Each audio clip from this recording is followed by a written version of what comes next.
All right, we got a quick few minutes here as we were joined by Babao Diop of the Boomerang of Andre Laurando from LaSalle, Quebec. Welcome into the broadcast booth. Thanks for Thank you. joining us.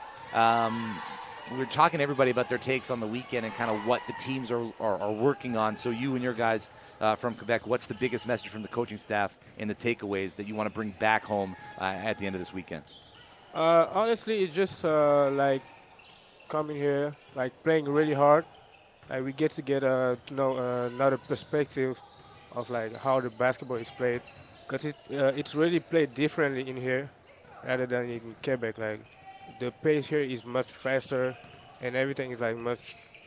I wouldn't say stronger, but like more rough, I would say. Mm. So just to take that from here and take it back home, I think it will help us I a think lot for the season. the basketball culture in Quebec and hopefully the all of Quebec, but I know specifically in Montreal, is continuing to grow Yep. with two professional teams, one in the summer with the Montreal Alliance in Yep. the CEBL, and then in the winter with the Montreal Tundra. A lot of representation from Montreal and Lou Dort and Ken Birch in the NBA. What have you seen in Quebec in terms of the growth of basketball at the grassroots level? Well, to be honest, I haven't been there like for a long time, but from what I've seen, people really, like we really got talented people. Like they really could play basketball. They also want it. Like they want it bad. So I think that's the biggest thing you could have. Like just wanting to be more like productive, wanting to like evolve. That's the main thing, and I've seen that so far. Like people really talented, and yeah, they wanna win. They just wanna ball. Like yeah, so Obviously, we're leaving the summer, going into getting ready for the regular season. yeah. What specifically did you do in terms of the training aspect to get ready for the season ahead? It was pretty much a lot of body workout, like physical workout, going on runs, lifting weights, trying to get my weight up a little bit, and that was it. Also for most of the team, we were like running a lot to get our cardios in, and yeah, that's it. That's what we did so far. And going into this tournament specifically, I know a lot of teams, they don't really have the opportunity to play a lot of games in the preseason, starting to get ready for the regular season. You and your team, have you had the opportunity to play any exhibition games ahead of this weekend? Yeah, we did. We had a tournament. We played that like a week ago, so it's pretty much we finished that tournament. For 4 days later, we're here, so it's pretty good for the team. We bought it. And in terms of getting that consistency, last question I have for you before you, because we don't want to keep you getting ready for warming up for your next game that's supposed to start in about 15 minutes or so. Is there any personal goals that you have for yourself that you'd like to accomplish in the regular season? We'll do a personal goal just for yourself, not for the team. Honestly, just to get better, get every win we can get, and after that, if I get like after that, everything that comes, just come with a win. Like Yeah.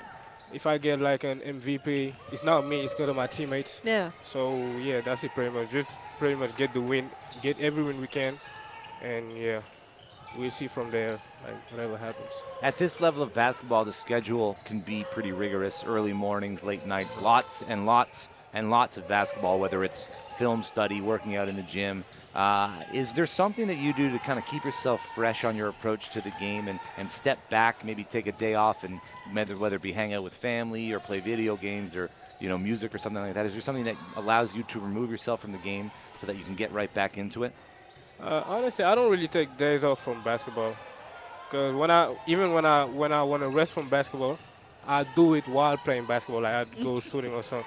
But I would say listening to music. I be listening to music every time, and it gets me going, or it just gets me like calmer and like go back to my initial space, like calm and so pretty much I would say music. Yeah. Yeah, music and basketball have long been Yep. connected, right? It was a big part of the culture Yep. of street ball, specifically in the States and in New York. And, when And One came out with I mean, that was Yeah, before yeah. you probably, but I'm sure you know No, about I it, know. Yeah, right? The world I know tour, about that. Skip to Mylou and all of those guys. Yeah, we can't keep it too long because we know you got to go get warmed up. Babao Diop, we appreciate your time. Best of luck this season. We'll be Thank you. watching you from here in Ontario just to make sure we're keeping tabs on all of the talent coming through Canada. So thanks for the time. Best of luck in your game Okay. today, and safe travels when you Hey, go back. All right. thank you, man. We are about 6.5 minutes away from tip-off here between Essa Prep and Royal Crown, the women taking center stage at Bill Crothers Secondary. Stick with us. We will have tip-off coming shortly.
The 6 o'clock tip-off underway shortly. It is Royal Crown against Essa Prep. Essa Prep coming alive in that fourth quarter last night, seeing if they can build off of that here against a very tough team coached by Coach Lee Anna Osei. She's always got her team ready to compete, and the starting five brought to you now is going to be number 2, Jada Wheely. Number 24 in the middle there, Johanna Fami, former first-team All-Star. Chance Berry, number 3. Number 1, Jiska Baila. And, of course, number 15, Believe Shibangu, matching up on the other side. Number 2 for Essa Prep, Lisro Ahuma. In the circle is number 7, Awa Diop. We also, have number 24, Maya Tagola. 14, Jade Dominique Pierre, who was instrumental in that late surge in the fourth quarter. And lastly, number 12, Charlotte Glover. Very similar jerseys here, so navy on navy, one with white trim, and it's quickly Believe Shibangu getting on the score sheet with the N1 opportunity. Navy blue jerseys, white trim will be Royal Crown, working from left to right on your screen. The other way, Essa Prep in the navy blue with the baby blue trims. Different play style we're seeing from Essa Prep. They've actually fallen back into a zone. During the entirety of last game, it was mainly man-to-man defense, so I would assume they're adopting that because they understand how tactical Royal Crown actually is in the post and making those drive attempts, so I think they're just trying to counteract that early. For the three-point play, Shibangu at the free throw line. Back iron and through. Full court press. Essa Prep break that across the timeline. Ahuma down inside to Diop, can't control the pass. Here's Chance Berry with it over the timeline, gets it to Baila. Back to Berry. Thought about the three, moves inside. Nice pass. Shibangu with 4 or 5 points to open the game. That pass intended for Maya Tagola, just too hot to handle and into the Essa Prep bench.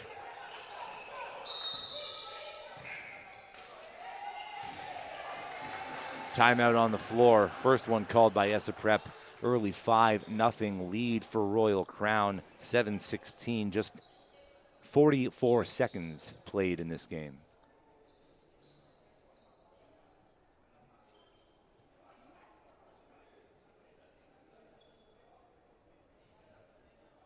For any of you who watched the game last night with Essa Prep, as we said, they absolutely dominated the fourth quarter. The fourth quarter, they were finally relying on their playmaking ability.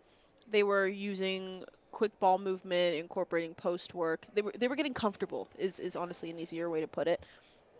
In this game, the only reason it'll be challenging is because, again, you can kind of see from the men's and women's side, Royal Crown is just a very established organization, clinical, and you can tell a lot of these girls have been training with each other for a long period of time. But something that I do think Essa Prep has the advantage on is their ability to slow down the game. I think Royal Crown is going to have a tendency to really speed things up because they're so used to playing at such a high level of pace and accuracy. So Essa Prep, I think, could really benefit from taking their time and slowing things down and truly setting up a good play. Chance Berry, far side, near side, Baila into the paint. Quealy back out to Baila. Berry on the far side, dials a three. That rims around and is rebounded by Diop.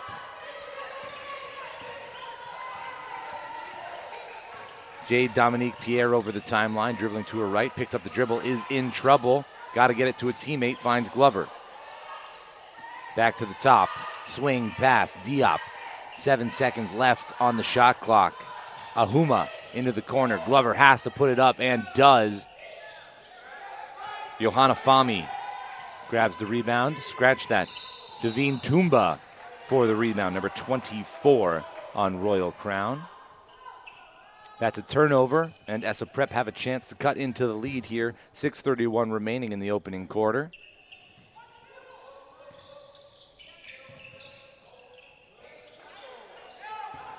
Over the timeline now with it was Tagola.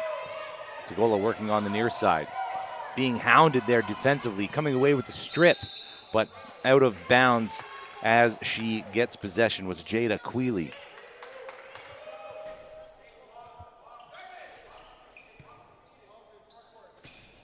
And Tumba getting her team pumped up for the next defensive possession. Zone defense, one on the near side. Block is going to be called as we have a trio of substitutions. Block called. Baseline out of bounds. The substitutions will wait for the next chance. Essa Prep got to get it in. It's tough. Controlled. Ahuma now at the top. Tagola. Dominique Pierre makes one move into the paint. Hits the deck, and the Lions out on the run. Quealy back out. Bila. One step in. Floater. That's too strong. Second chance opportunity. Barry doesn't get it to go. Batted around, and Bila has it. Barry at the elbow. One dribble. Scoop. No. Second chance opportunity. You betcha. Tumba on the finish.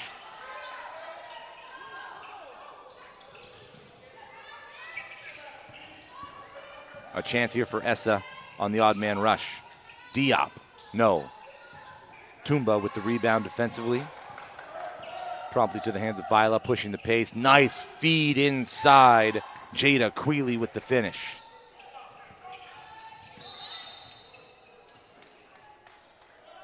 Full court press continuously for Royal Crown as we get substitutions on both sides.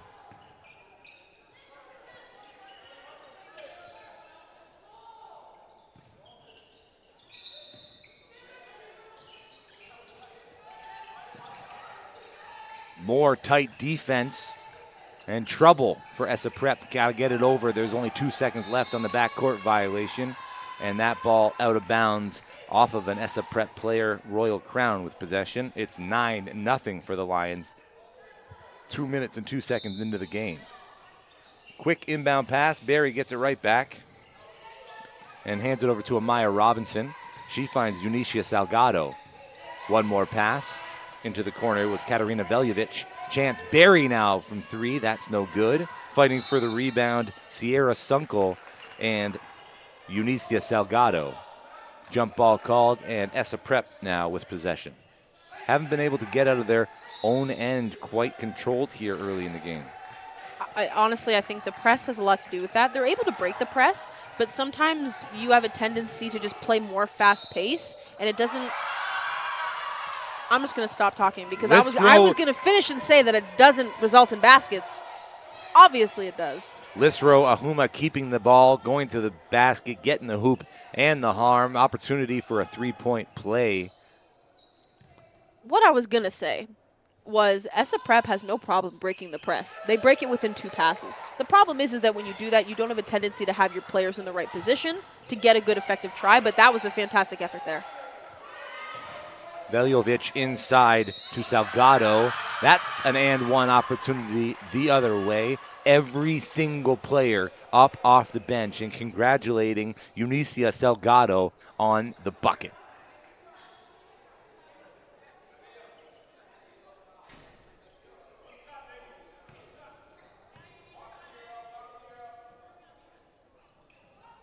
Salgado makes it a 9-point game yet again. Quick passes, that's turned over. Chance Barry now, near side. Amaya Robinson from deep, that narrowly misses. Into the hands of Navia Jazqueef. Jazqueef now traipsing up the right-hand side. Inside out dribble, working into traffic. There's an open shooter to her right. A little too late. It's Glover. Glover pulls it from deep, misses everything, and Amaya Robinson happy to let that go out of bounds. More substitutions for the Lions. Bila back in for Chance Barry.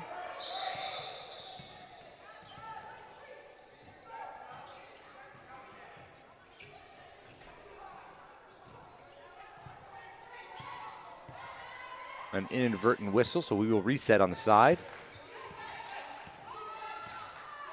Robinson to the right. Veljovic back to Robinson. into the corner. Bila, threes up, back iron. Essa Prep have numbers. Ahuma to the corner. Jazz Queeth back to the top. It's going to be Tagola settling things down. Now on the near side, Ahuma again has the only 3 points for Essa. That's a deep three. Ahuma back iron. No. Rebound. Bila out on the run. Sees a teammate. Beautiful look. Beautiful finish. Eunicia Salgado with 2 more points for the Lions. Inbound pass thrown away. Turnover. Royal Crown another chance to add to the lead here. The referee pointed the way of Royal Crown, but Essa have it in. Johanna Fahmy, steal to the hoop. Fouled, and she'll go to the free throw line.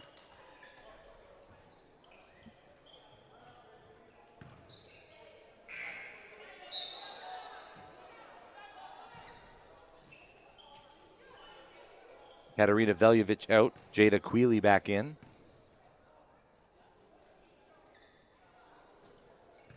Johanna Fahmy, all-star last year. Pure shot on the first attempt.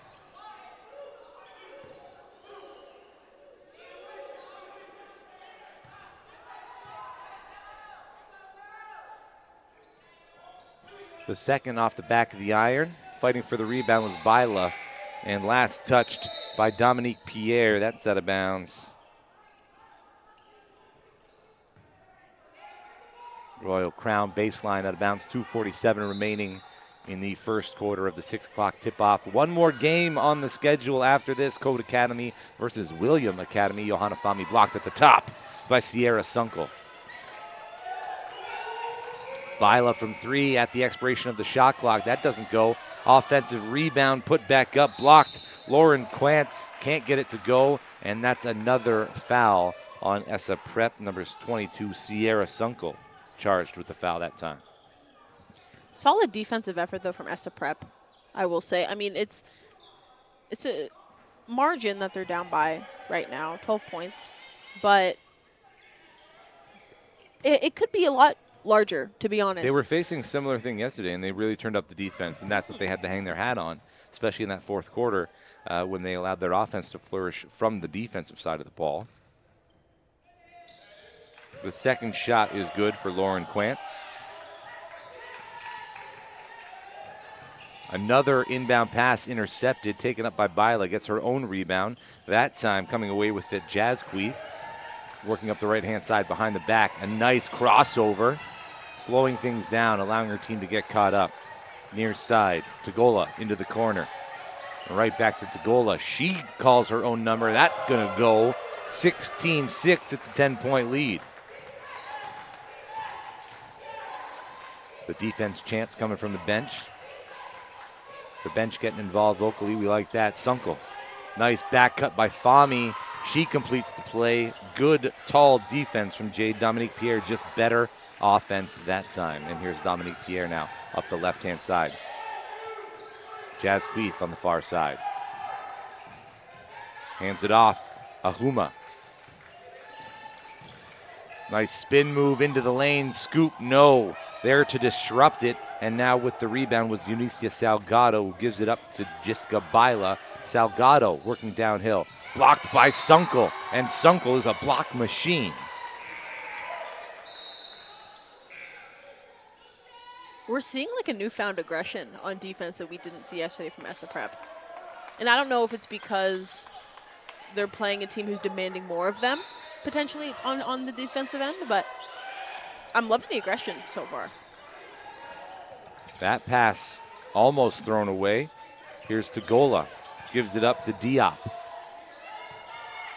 Dominique Pierre wanted it. There was no one there. Here on the near side, Glover dribbles it into traffic. Diop has it. 7 seconds on the shot clock. Tagola puts it up. That rims around. Swatted away into corral. It was Jazz Queeth. Jazz Queeth has no one on her, but she's going to slow it down as the shot clock reset to 14. Diop wants it. Diop gets it, and off the side of the rim into the hands of Salgado, who promptly gets it to Bila. Kick out. 3. Yes! Jada Queely getting in on the fun. Another inbound pass turned over, and that's going to be a blocking foul. It was on a pass attempt, so it would be side out of bounds.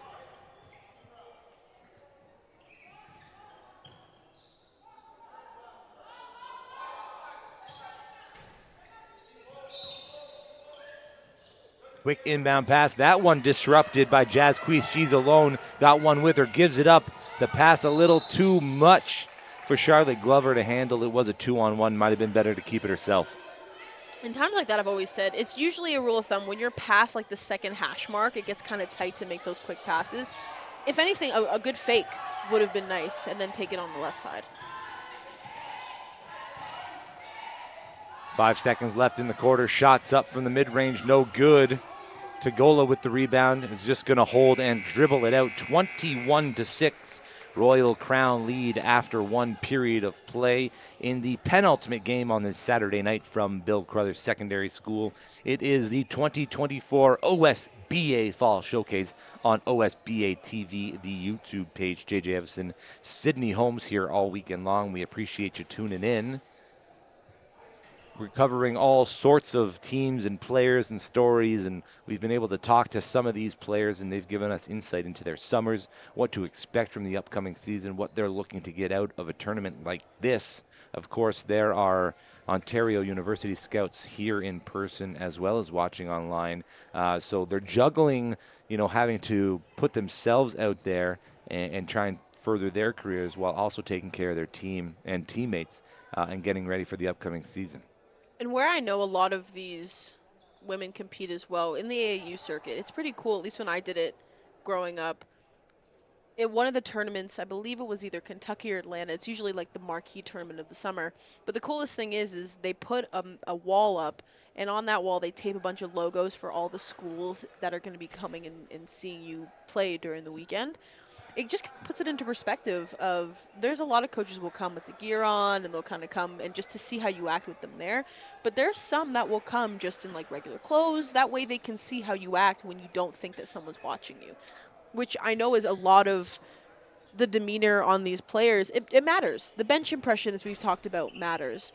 Show how you perform and how you act when you don't think anybody's watching is crucial and is key to that, which is why I think programs like this, where they demand a higher level of not only respect in terms of the athlete's perspective, but as a person as well, right? And I think that's the fantastic part about all of these organizations here in this tournament this weekend.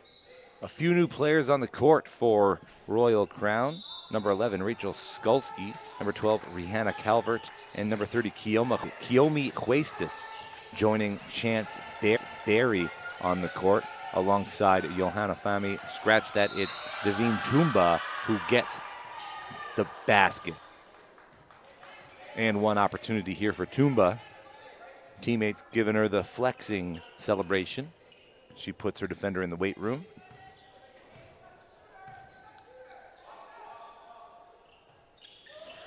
Off the side of the iron, Diop can't corral it, and that's another turnover for Essa Prep here. They just got to get two hands on the ball and bring it in close, right? Got to protect that.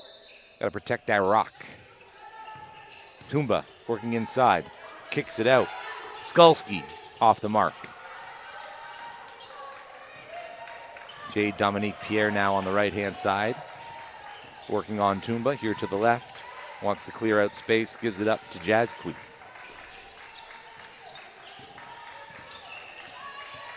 Glover. Dominique Pierre into traffic, gives it up. Tumba, an extra pass ahead of everybody. Rachel Skulski with the finish.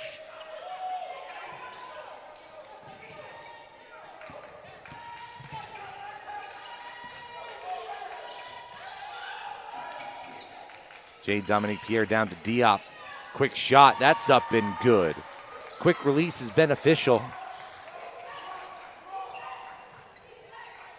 Chance Berry gets it right back after the inbound pass. Moving downhill, nice Euro step.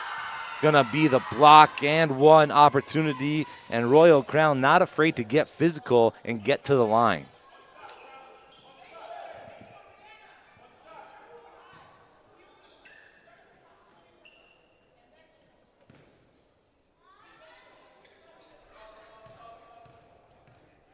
It's interesting to watch. It's almost like Royal Crown is thriving under contact, because there's been some chances where they've had against Essa Prep where they're completely uncontested and they're missing them, or it's an easy putback and they're throwing too hard. So it's almost like they've trained so much to be able to play through contact that sometimes when it's completely uncontested, they're pushing it a little bit too much. Good job to break the press that time by Essa Prep. Nice ball handling skills. Jazz Queeth into the corner. Wide open is Glover. That shot too strong and right into the hands of Tumba. Tumba ahead now. Skulski on the right-hand side, waiting for her teammates to catch up. Barry, time and space, kicks it to the corner. Extra pass off the mark. Right there to get the rebound is Huestis. Can't put it back for the second chance opportunity. And Jazz Queeth now up the left-hand side. Going to get set in a half-court offense. Dominique Pierre, top side. Ahuma into the corner. Glover back to the left. 7 seconds left on the shot clock. Good defense by Chance Berry. Shot's got to be up. Jazz Queeth from almost half court. And that's just off to the right. The other way, Skulski scoop, score, finish. It's a 20-point lead. Scratch that. It's a 22-point lead as we are nearly 2.5 minutes into the second quarter. Royal Crown out ahead of Essa Prep. So some of the drawbacks right now for Essa are those baseline inbound passes. They're sending 2 players into the front court and trying to break the press with 3 players. They're starting to get it, but maybe bring one more player back. I don't know. What are your thoughts on breaking the press with multiple players in the backcourt?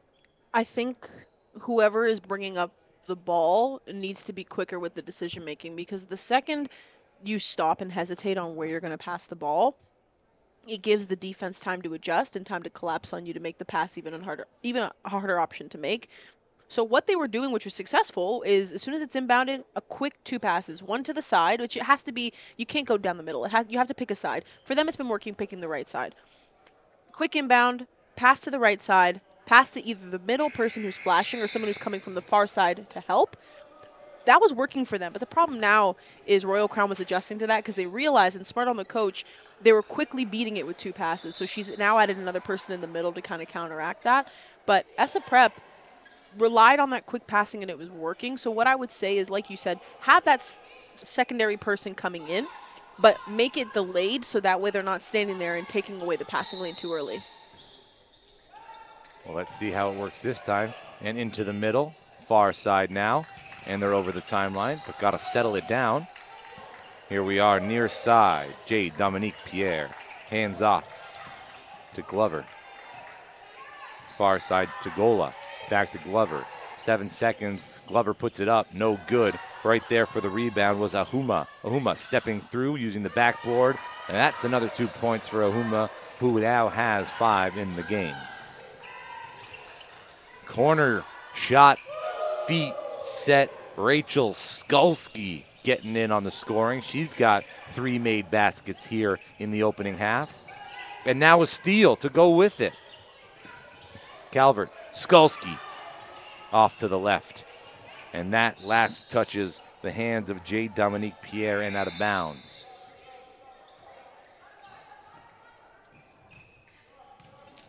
It's interesting. I think what they were trying to set up there, Essa Prep, on the press break was, instead of doing the secondary pass, is you inbound it, and I think they want the big to hand it off. So I think they're trying to allow the point guard to get the ball back. Chance Berry takes it to the rack, gets the score. Jade Dominique Pierre playing give and go with Jazz Queeth. Dominique Pierre now has to give it up far side, gets it to Glover. Glover inside. Ahuma back to the top. 7 seconds left on the shot clock. In the corner, it's Jazz Queeth. Jazz Queeth coughs it up. Skulski and her teammate, not too sure who was going for it. Jada Queely and Rachel Skulski, both of them going and then letting the other go and then going again, and that's a turnover. And Essa Prep have a chance now again to cut into the 25-point lead here by Royal Crown. Glover has a corner shooter, gives it up, baseline attack Ahuma, and then kicks it out. Ohuma was at the rack, saw at the last second that J. Dominique Pierre was open in the corner, decided to pass it, and she was right under the hoop. Skulski, Quealy, playing catch again. Skulski finds Barry over the top. Fami, believe Shibangu gets the basket.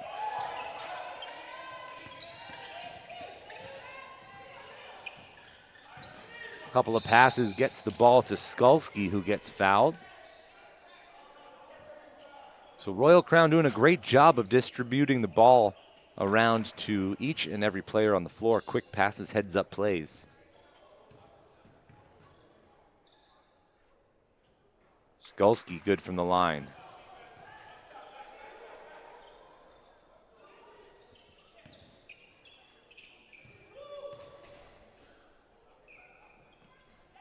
The second good as well.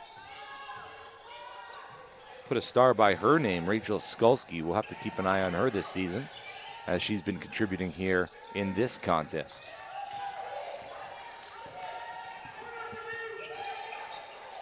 Far side, Ahuma now working baseline. That's going to be a backcourt violation unless it goes out of bounds, in which case it's an out of bounds violation. I think the problem that Essa Prep are finding is Royal Crown is playing such a tight, centralized defensive positioning that it doesn't matter how many times they rotate the ball around, they're just not biting, which is forcing them to make the shot or shoot the shot. Chance Berry goes downhill, finds a lane, right-handed finish. She gets one step on you, and watch out. Essa Prep over the timeline. Skulski with a hand in the passing lanes. Steal and a jump ball called possession arrow favoring Essa Prep.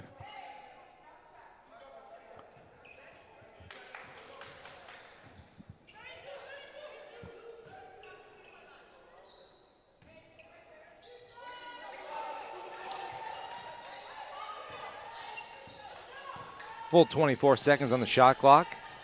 Double teamed beyond the arc. Jazz Queeth keeps the dribble alive. Glover into the paint. Just snagged away by Jada Quealy, and Chance Berry with another easy basket.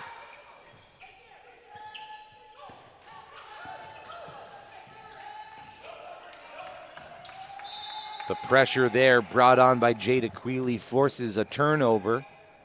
2:14 left in the half.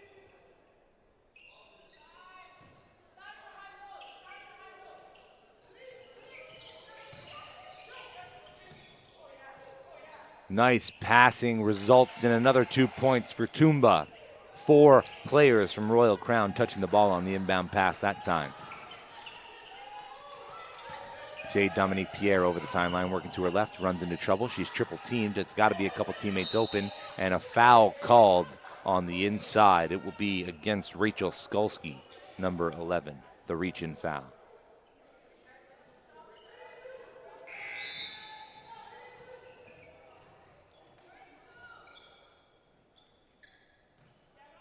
Currently sitting at just under the 2-minute mark left in the first half.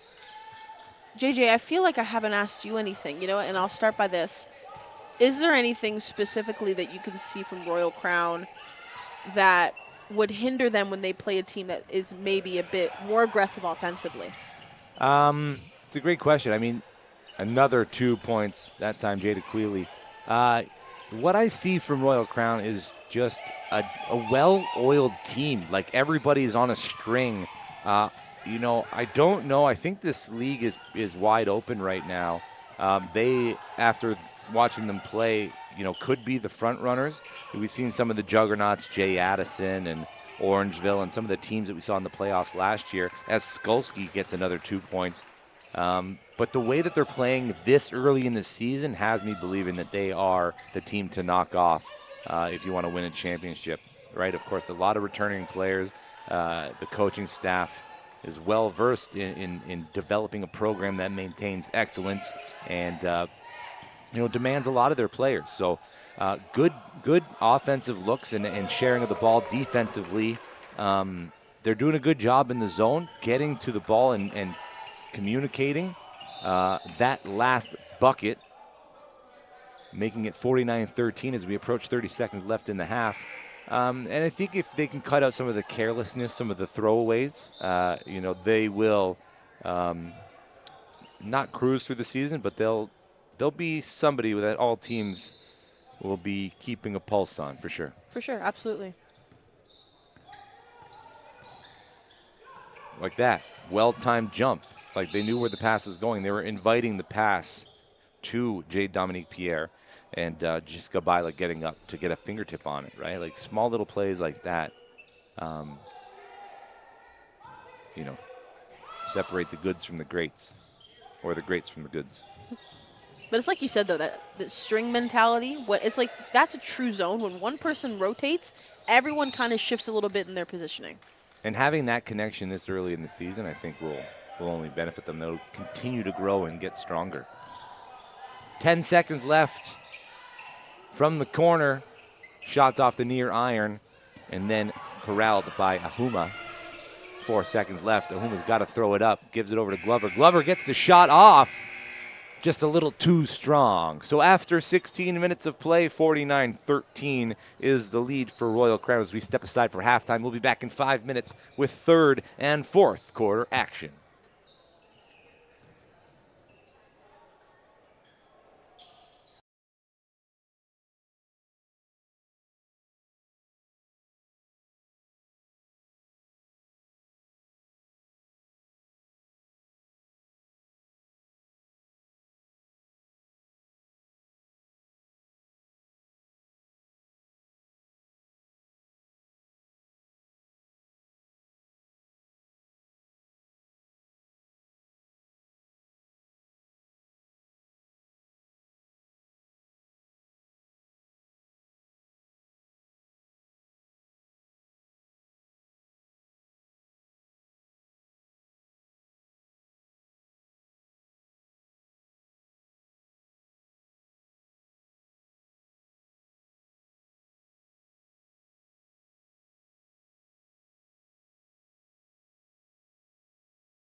All right, as we get set for second half action between Essa Prep and Royal Crown, we want to bring in a couple more guests. The first one coming from newly named William Academy Eosa Olu. And correct me if I'm wrong, but you're coming back from the States, back into Ontario to play ball. Yes, sir. What was that decision? Walk me through that decision to come back home. I just definitely thought that, for my last year, just to come back home, I feel like the biggest thing I look at is development. And I feel like coming back home, there's your family, the people here that care for you. I feel like coming back home was the best decision for me, just to get better and just to get to where I wanted to get to. And how do you see kind of the level of the basketball in Ontario growing and challenging for the development of young players like yourself? Yeah, I'll definitely say, we're definitely banging with the States a little bit. I would say like, yeah, the competition over there is really good, but as well as people sleep on Canada. So I feel like, the talent over here, the basketball talent over here is pretty good. Slowly the numbers increasing in the NBA and the G League and overseas. There's lots of opportunities for professional basketball. We've got the CEBL here in Canada. Some teams in the Basketball Super League, which is a fallout of the National Basketball League of Canada. Walk me through your upbringing and kind of when you started gravitating towards the ball and the game of basketball. So like I'm the youngest of five siblings, so all my siblings play basketball. They all play sports. I even started out playing soccer before I even started to play basketball. But I didn't start really taking it serious until like maybe the eighth or ninth grade. And yeah, I kind of just fell in love with it. When you look at a lot of players, there's not really an off switch for them. It's where for me and JJ growing up, there was a time for basketball. There was like a specific season, and then there was the off season where everyone was kind of just relaxing. But now, when things are getting so competitive, is there anything specific that you do in the summer when you're out of season to really get ready for the season ahead? I guess just having a schedule and staying consistent. Um, I feel like, when everyone else stops working, that's when you got to keep working. So I feel like when you're consistent and you have the same thing, you're doing the same thing every day, that's the only way you get better. And in terms of like a team rotation, was there any opportunities that you guys had during the off season to really kind of get together and start working out the kinks to get ready for the season, or is it more so working out separately and then coming together? I'll definitely say together just because even the group I'm playing with now, I play with a whole bunch of these guys for like almost my whole basketball career. So, coming into it, we kind of know how each other play. The chemistry is kind of there as well. But yeah, I'll definitely say like, we were all kind of prepared already. What was the message from coach coming into this tournament in terms of the things that you guys should be looking for takeaways to get you prepared for the regular season that's upcoming shortly? I'm definitely coming in here and just putting in like a statement, letting people know what we can do. I feel like, we're a new team in the OSBA, so, people don't expect much from us, but, we have to just come in here and, clear our name and show people what we can do. Well, On Point Basketball highlighted you yesterday. What are maybe some personal goals of yours for the season in ways to develop your game and get you ready for what comes next for you? So I guess just, especially for my team, just being a leader, um, definitely the leadership has to be there, but as well as just getting a chip. I feel like that's like the main goal here, getting a championship. Yeah, that's about it. Yeah, I mean that's kind of everybody's goal, and it's a big ask, with the increasing size of the OSBA and the competition level. Again, if you're just joining us, we've got Eosa Olu from William Academy, newly named William Academy, joining us here in the broadcast booth as we get ready for second half action between Royal Crown and Essa Prep. Royal Crown ahead 49-13 here with 16 minutes left to play. When we talk about play style, playability, it's really easy to fall into that kind of like individual mindset, especially when you see openings on the floor to really kind of take the ball yourself. Is there anything that your coach has really kind of drilled into you guys to really fall back on that team mentality and make sure that when it does get complicated out on the floor, that you really have concrete plays to fall back on? That's why I feel like once again, like even things like that, I feel like it goes back to practice. So, when you practice and you practice all the sets, you do all the plays, I feel like, you're confident in what you're doing. So I feel like, when it gets to a game and, maybe we might not be in the best situation, I feel like we all know how to cope with that. We all know how to, come through with it. Last question for you before we kind of get you headed back down to your team there. You focus a lot on a team mindset, and that's very crucial, especially in the grand scheme of things when you talk about how everyone's really fighting for a specific common goal. Focusing more on your personal growth, though, is there anything specifically that you challenge yourself with that you would like to complete going into the regular season? Yeah, so I feel like once again, my leadership, I guess just working on my leadership, being able to be like set an example for my teammates as well. But yeah, I feel like that's about it. And when you talk about leadership, is it, leading by example, being the first guy in the gym, being the last guy to leave, or is it more of the vocal thing that you're kind of looking to improve on? I'll say it's a bit of everything. So I feel like, you can't be preaching, oh, you got to be the last person in practice and you have to do all these things and the work isn't backing it up. So I just feel like when it comes to being the first one in the gym or the last one in the gym to being on the court and, kind of orchestrating where you want your teammates to be and telling them what you want them to do, I feel like leadership is definitely a big role in like the whole thing. Yeah, you're absolutely correct. Well, we wish you the best of luck this season. We're looking forward to seeing you take the court here in the next half an hour, maybe 45 minutes from now. We appreciate the time. We'll send you back to your team. Thanks so much. Thank you. Thank you. Enjoy the rest of the tournament. We'll get our next interviewee set up, but in the meantime, back to the action on the court and running in transition yet again. Jessica Baila hands it off to Believe Shibangu for the 2 points. Better job breaking the press here now. Beautiful passing from Essa Prep, but the block and the rejection and no giving up on the play. And that's how you want your players to play from start to finish. All right, we want to welcome in Elijah Thomas into the broadcast booth from Uchenna Academy in Toronto. Elijah, how is your weekend going? Or sorry, I called you by your last. Elijah Thomas. I got them mixed up. How's your weekend going? It's going pretty good.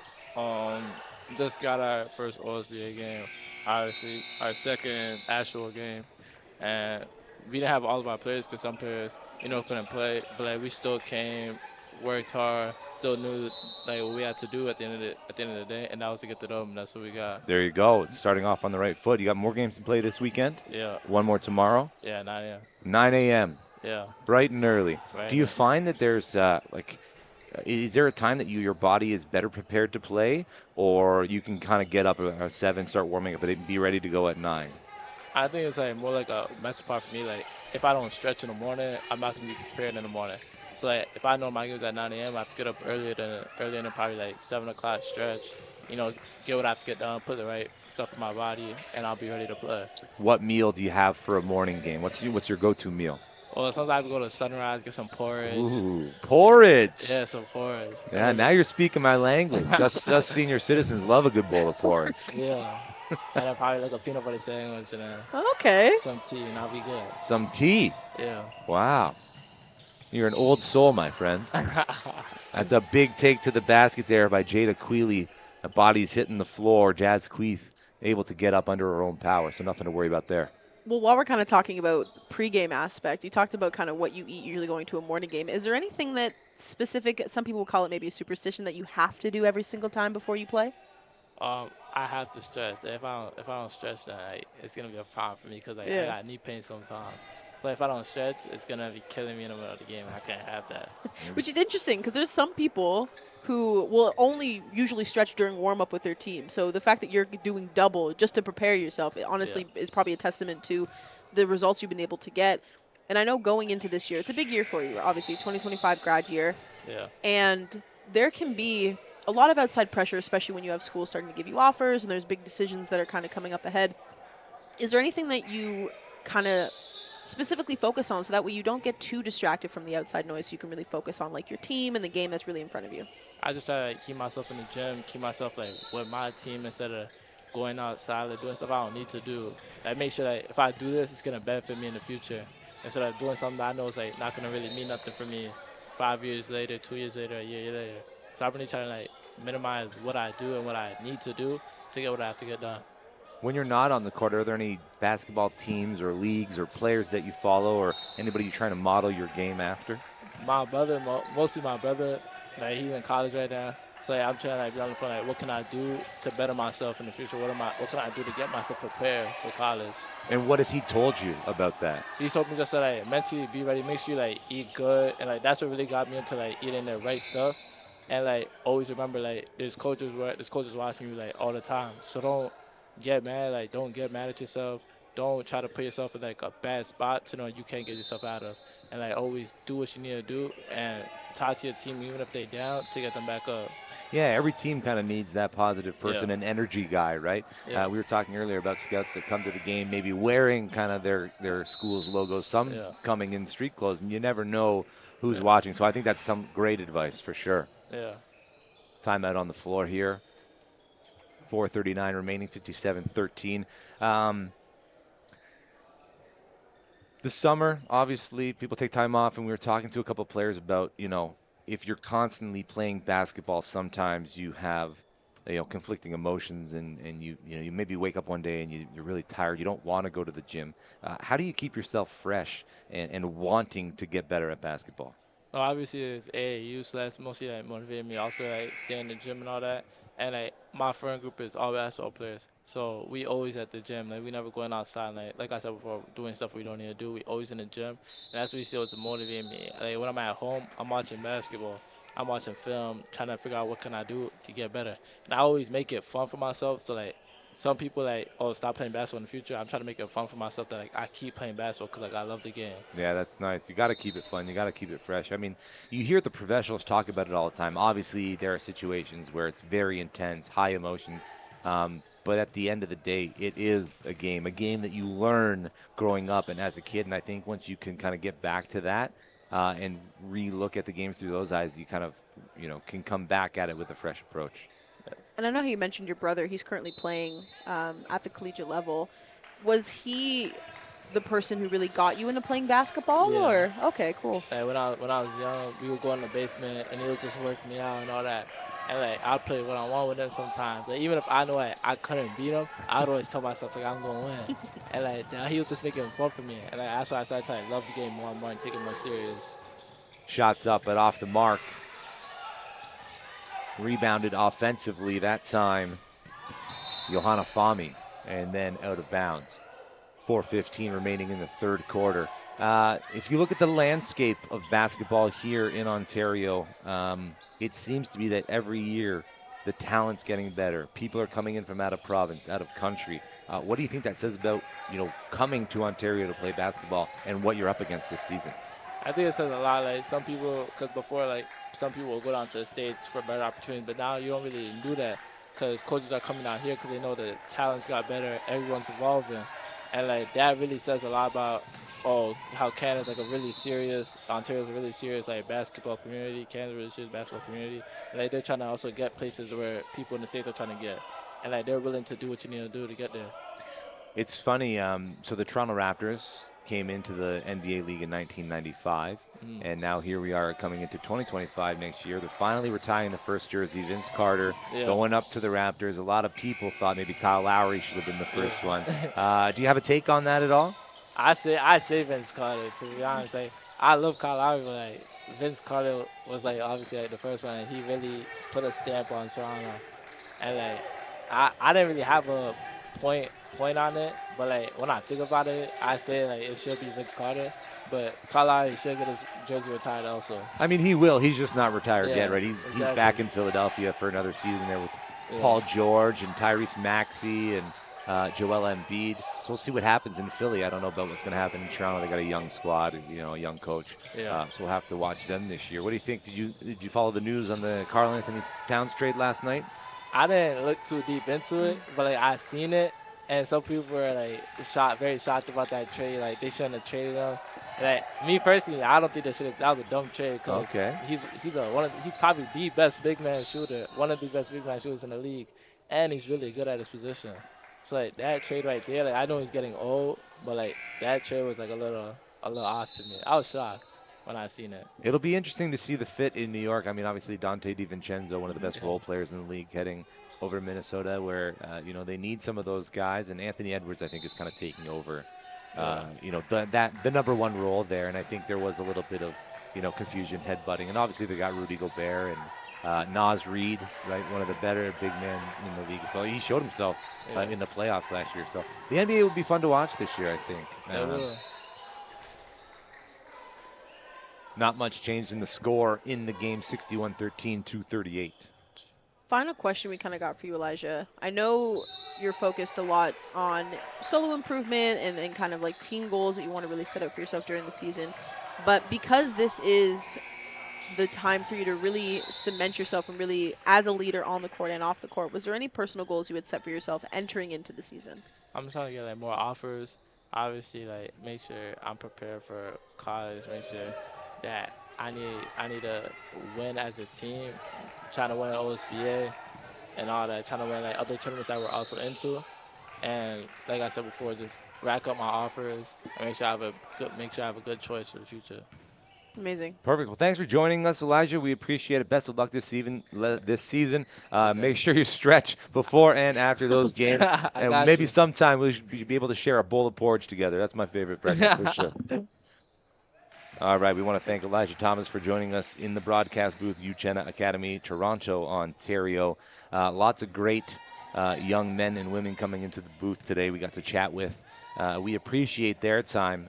Very animated characters, very giving with their responses, and not something we get to do very often. So what a treat for us as we turn our attention back to the floor, approaching the 2-minute mark, chasing down the ball on the side. It was Eunicia Salgado over to Johanna Fami, who drains it from beyond the arc.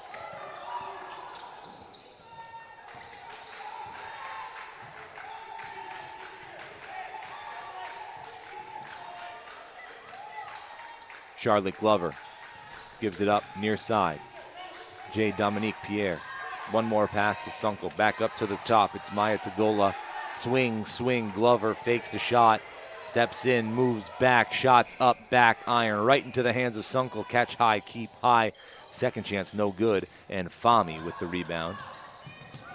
Here comes Robinson. Working baseline.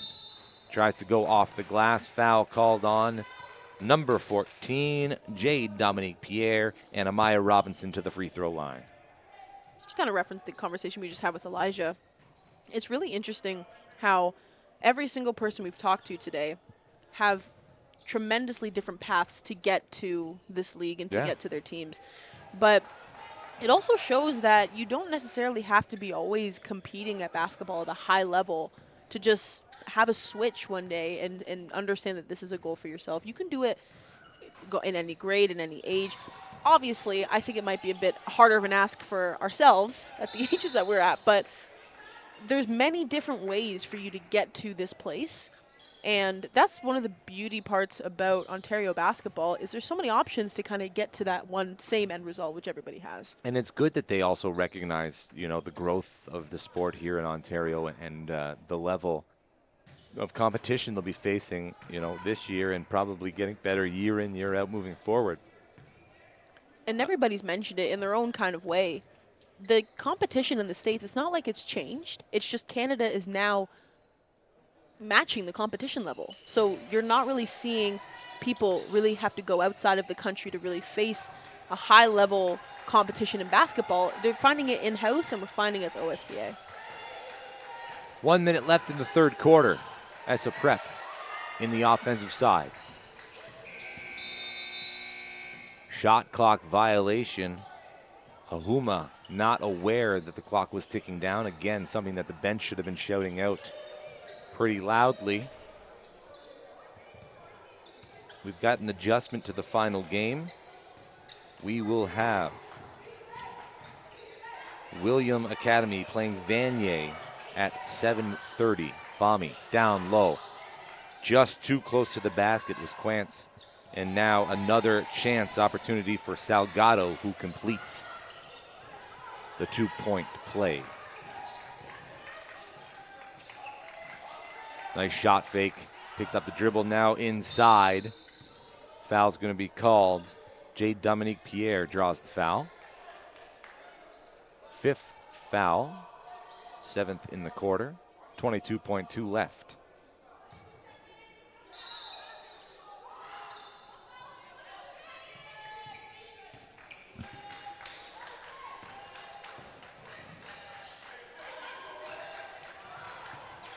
Sunkel up top. Handoff. Ahuma down into the paint. Finds a sliver of space. Doesn't get it to go out on the run. Amaya Robinson working to her left. Back to the top of the key. Quantz misses everything. That one falls into the hands of Calvert. And the quarter comes to an end. 68-13. Royal Crown lead. 8 more minutes on the clock.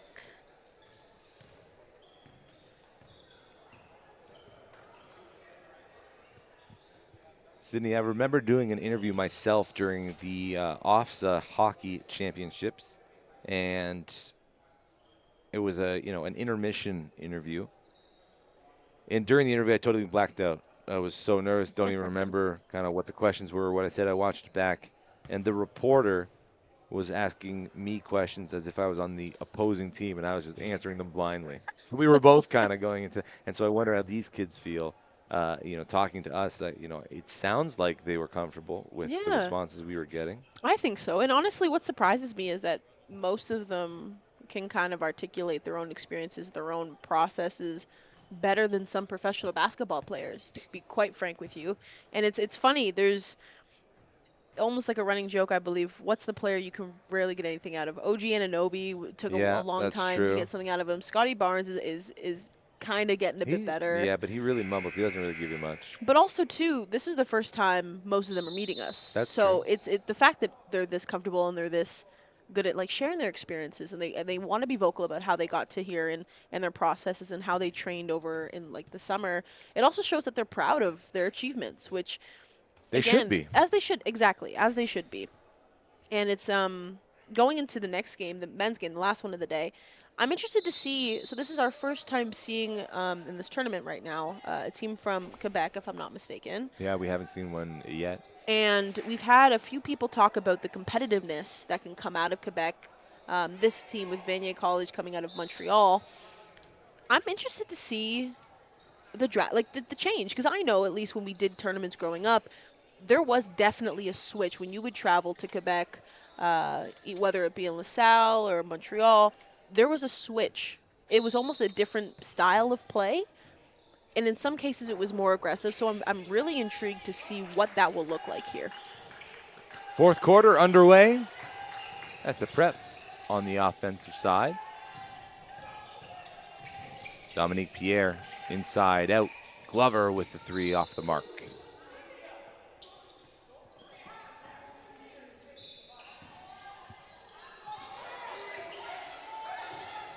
Wheelie, far side.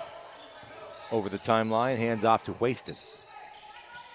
Down in to the paint. Salgado looking for a mover. Huestis, far side, attacks baseline. Throws it towards the ref, who narrowly dodges it. Deflected by an Essa prep player, so Royal Crown, baseline inbound, 14-second shot clock.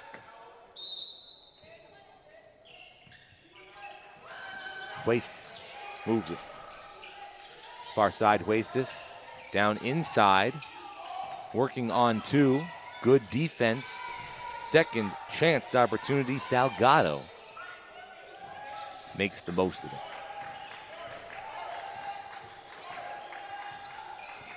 Jazz Queef. Glover, handoff. Ahuma into the corner. Dominique Pierre, 3 off iron. Rebounded by Veljevic. Quickly pushed ahead. Veljevic now lets the ball get to Huestis. Into the paint, 360 move. Goes for her own rebound. Second chance, no. Third chance, fouled. And Kiyomi Huestis to the free throw line to shoot 2.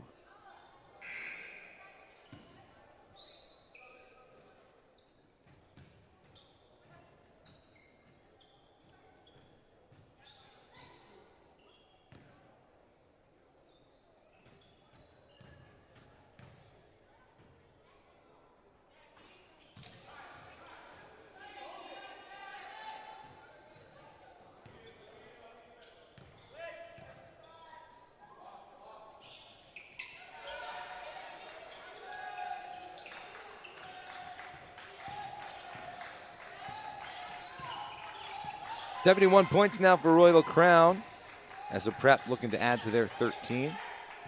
Again, the fourth quarter last night was where they shined. Let's see if they can turn on the Jets here, have something to build off of. Ahuma That pass intended for Glover, errant and out of bounds. I think maybe next time down they would benefit from having somebody just be in the paint and doing like a high-low flash. Because the zone is sitting so tight, rotating them, they're not going to move. You need to have somebody in the middle to kind of create that friction. Salgado keeps, works back to her left, finishes off glass. An impressive game from Eunicia Salgado this Saturday night at the 2024 OSBA Fall Showcase Tournament here at Bill Crothers Secondary in Markham. 1-on-2, and that's turned right back over. Essa Prep with numbers. Keeping, moving downhill. Foul called on the way up. Jazz Queeth to the free throw line for Essa Prep. I think with kind of how it's shaking it right now, for Essa Prep, I would just want to try different options on offense in an effort to break this zone. It's honestly, you look at it as a challenge because what they've been doing right now is just passing and rotating. It's not doing anything. People who have strong defensive minds aren't going to easily jump at something, especially when they're sitting in a zone. So what I'd like to see from them, it either has to be Dominique Pierre or it's going to have to be Diop who's going to be in the middle, because I think they have the height and they have the physicality that's going to really be able to make something out of it. But I would love to see that on their next offensive rush down. Well, right now the Lions have the ball, baseline out of bounds. A little bit of a press here, a little bit of havoc created by Jazz Queeth, but nothing too concerning. Queely, hands off. Skulski, that is deep, nearly a logo 3 from Rachel Skulski. Into the front court now, Dominique Pierre going all the way, trying to wrap that pass around. Glover picks it up on the far side. Diop in down low, so is Dominique Pierre. Great defense there by Katarina Veljovic. Salgado keeps, takes, makes.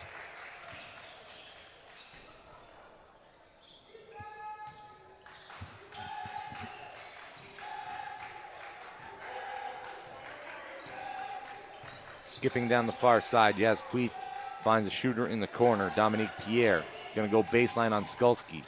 Up and under, 3 defenders there for the block. Skulski stepping out of bounds as she collects the ball on the baseline.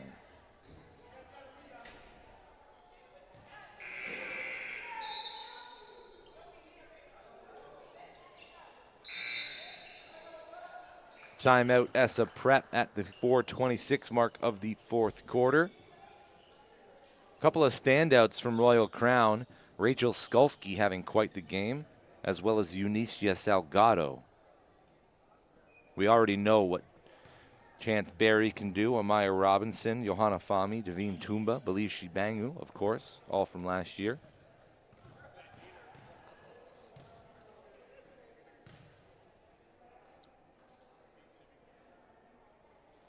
And so the OSBA scrapping the Trillium Conference, putting everybody in the same league this season, adopting a couple of new teams. Growing and growing is this sport. We're here again from 9 a.m. tomorrow onward for the final day of the OSBA Fall Showcase. Again, we want to thank our vendors for showing up, keeping us fed. It was fantastic food, by the way. Finally got the jerk chicken today. We denied it yesterday. Don't know why. Because we're silly. Because we're foolish people. Jamaican patties, jerk chicken, rice and beans, gravy, oxtail gravy. Oh, I need another portion. I know, I'm getting jealous like I didn't have it already.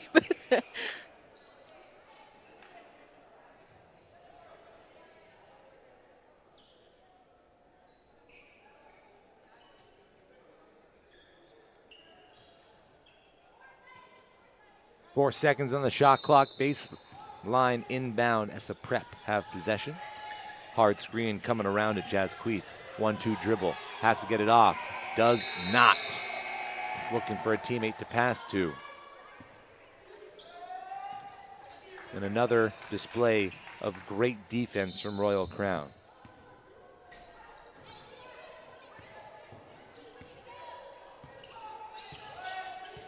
Jada Quealy, near side, dances to the middle. Around 3 players off the backboard, last touched by Royal Crown. And so a full court press here. Every single body in the defensive end for Essa Prep.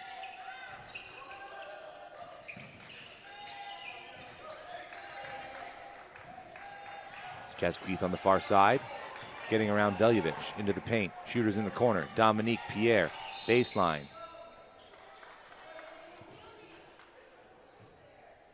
Don't think they're going to count the basket. It's going to be baseline out of bounds. It was a pretty finish. It was a pretty finish. It's a shame they took that away from her.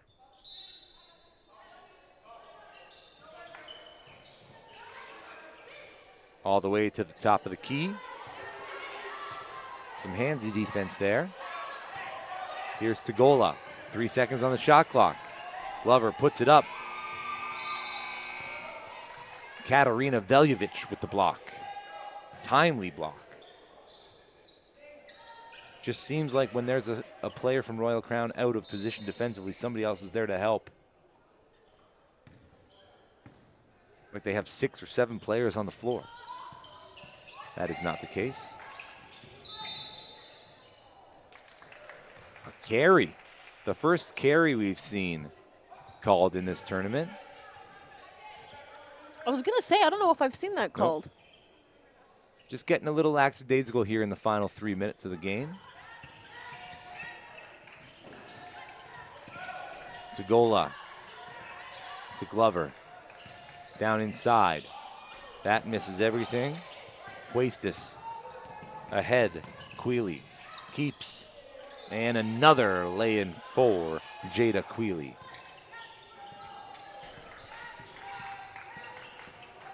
Jasquith with some ball handling skills, working on Katarina Veljovic. Picks up the dribble, in some trouble now. Tagola. Back to the near side. Well timed.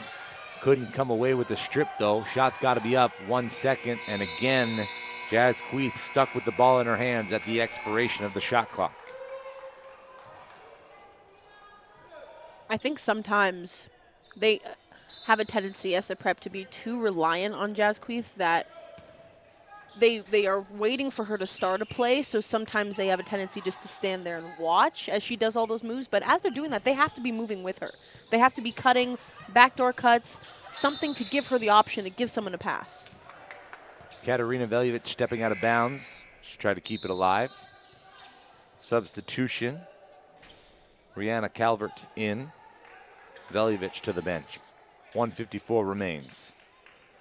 Again, coming up, one more game. William Academy taking on Vanier from Quebec. That's a 7:30 tip-off. Might get that one going a little earlier, depending on when this one finishes. A nice attack of the paint. Can't get the ball to drop. And now Royal Crown pushing the pace. Quantz using the backboard for some help. I'll also say, too, regardless of the score right now, Royal Crown has been continuously pushing the basketball. Does not matter where they are on the floor, they will always look to push. But then you have to look at the bench depth that they have, too. Like, they have the ability to sub on fresh legs, whereas Essa Prep have 3 players at their disposal.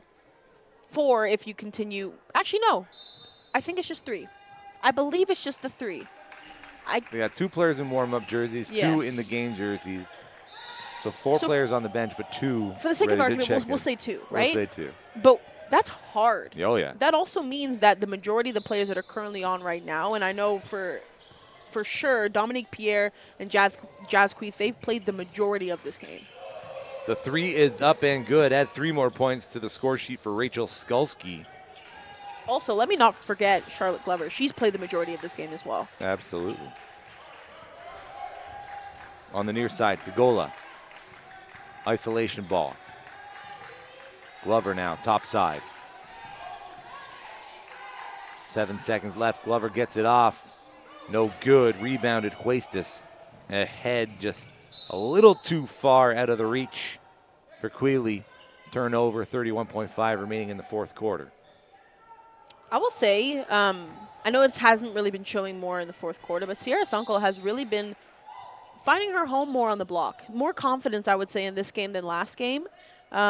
She's fighting for more position inside, and they're actually looking for her. It's just the passes haven't really been the most accurate, but it's nice to see her fighting for that position. Every once in a while, you come across a player who plays at their own speed. It's a little bit slower than the speed of the game, and Sunkel is that player. She is able to operate, smoothly and fluidly as we see another layup here from Royal Crown. 10 seconds left. Essa Prep want to get maybe one more shot off here. Another good look. And they do from the hands of Tagola, missing everything. The clock will expire, and Royal Crown will hand the second loss of the tournament to Essa Prep. And we'll step aside, and we have one more game coming up. Again, William Academy versus Vanier. Stick with us for the 2024 OSBA Showcase Nightcap here on Saturday night.